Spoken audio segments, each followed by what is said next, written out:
जब शहर की सड़कें सिर्फ ट्रैफिक का हिस्सा नहीं बल्कि भक्ति, शौर्य और सेवा का मार्ग बन जाती है। जब हर कदम पर शब्द गुनगुनाते हैं तब समझ लीजिए कि नगर कीर्तन निकला जा रहा है। वाहिगुरु जी का खालसा, वाहिगुरु जी की फतेह। दोस्तों, आज हम बात कर रहे हैं भिलाई में निकले गए उस पवित्र नगर कीर्तन की, जो सिर्फ एक धार्मिक यात्रा नहीं बल्कि सिख परंपरा, एकता और सेवा का जीवंत प्रदर्शन था। जी हाँ, आज 21 दिसंबर भिलाई में नगर कीर्तन निकला जा रहा है। ये पवित्र नगर कीर्तन सुपेला गुरुद्वारा भिलाई से आरंभ हुआ। शब्द, कीर्तन के मधुर स्वर और निशान साहब के साथ ये यात्रा आगे बढ़ती हुई पावर हाउस से गुजरी।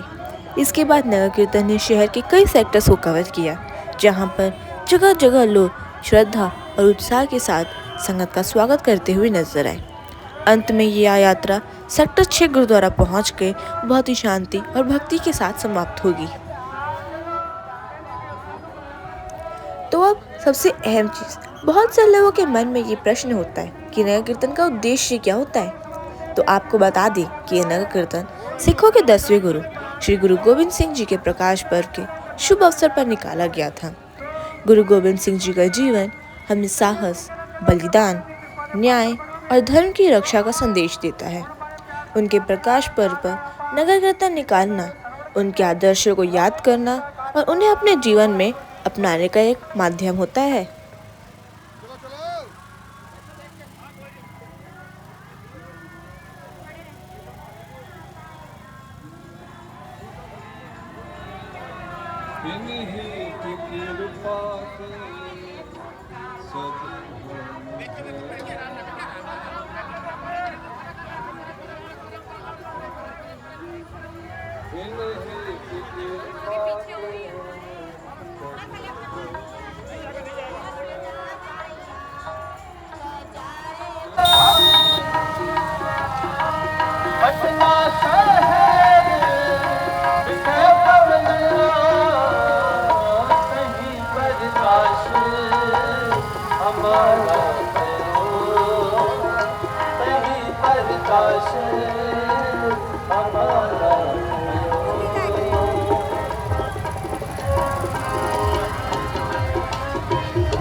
खालसा, वाहिगुरु जी की फतेह।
इस नगर कीर्तन का एक और विशेष आकर्षण था गतका का प्रदर्शन।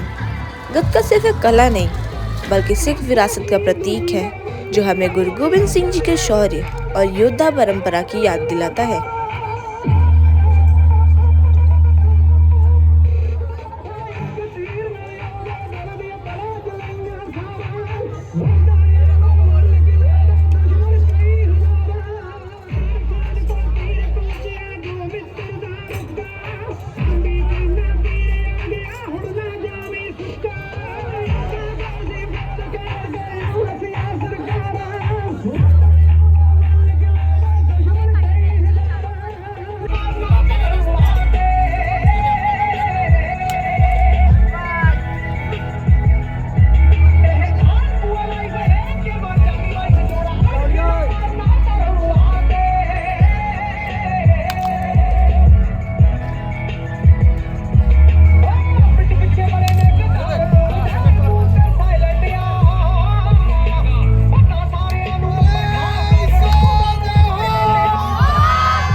और पीछे हो जाओ।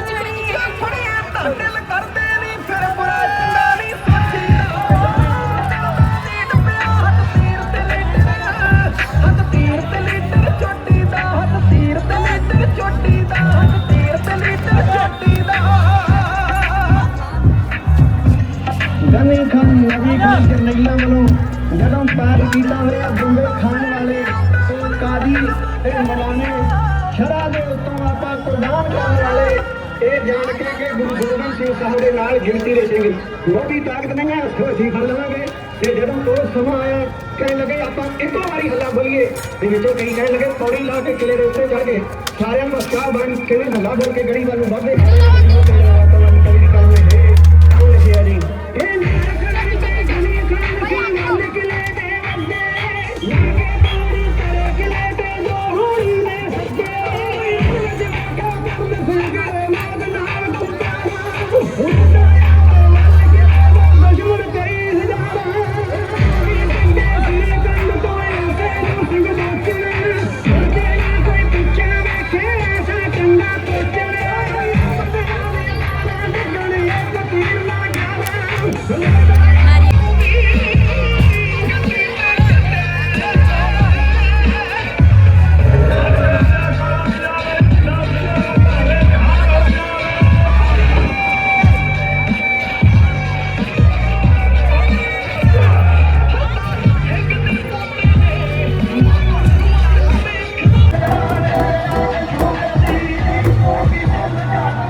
तो और नगर कीर्तन का सबसे पवित्र और महत्वपूर्ण पहलू होता है लंगर। रास्ते पर जगह जगह लंगर के स्टॉल लगाए गए थे, जहां बिना किसी भेदभाव को सभी को भोजन प्रदान किया गया।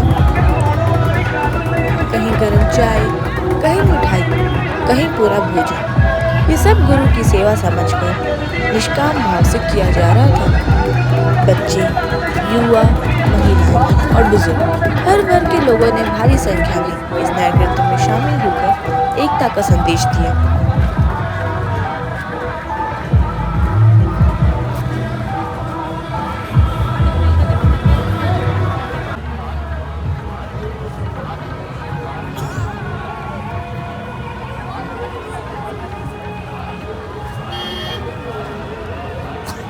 पूरी यात्रा के दौरान रंग बिरंगी सजावट, रोशनियों ने शहर को एक अलग ही रूप दे दिया था।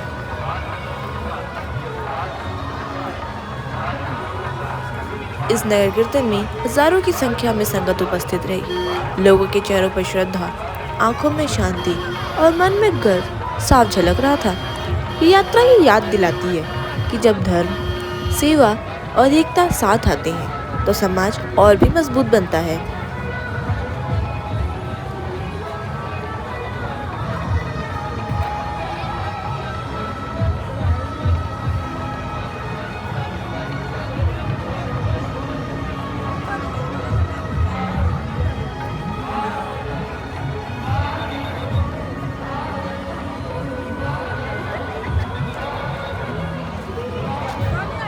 भिलाई का ये नगर कीर्तन सिर्फ एक आयोजन नहीं था, बल्कि एक जीवित संदेश था, शौर्य का, सेवा का, स्वच्छता का और एकता का।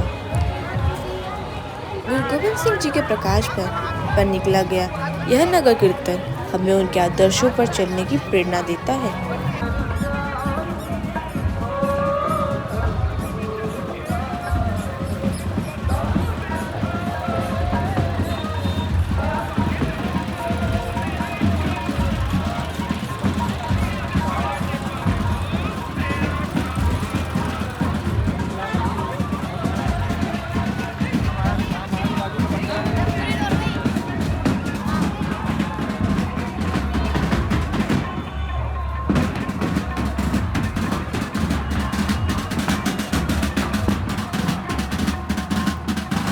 इन सब के साथ साथ पाइप बैंड परेड ने पूरे माहौल को और भी भव्य बना दिया। सुंदर झांकियाँ जो सिख इतिहास और गुरु परंपरा को दर्शा रही थी, हर किसी का ध्यान अपनी ओर खींच रही है।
बहुत बहुत धन्यवाद।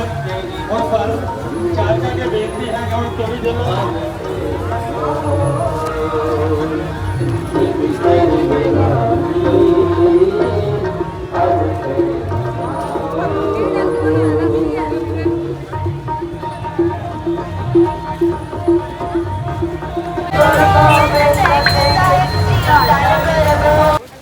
शाम 6:30 के करीब नया कीर्तन सफलतापूर्वक सेक्टर 6 गुरुद्वारा पहुंचा, जहां पे उसका बहुत दिव्य स्वागत हुआ। पटाखे फोड़े गए और समाप्ति हुई। समाप्ति के बाद लंगर की व्यवस्था उपलब्ध थी।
इस पूरी यात्रा का सबसे प्रेरणादायक दृश्य वो था जब गुरुद्वारे की संगत का ग्रुप नया कीर्तन के पीछे पीछे झाड़ू लगाकर सफाई करते हुए चल रहे थे।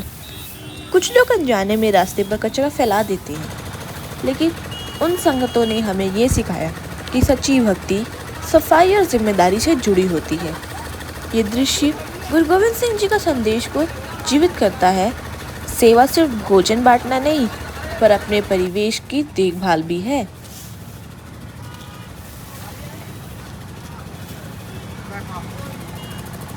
तो कुछ इस प्रकार से सफल हुआ हमारे भिलाई का नगर कीर्तन।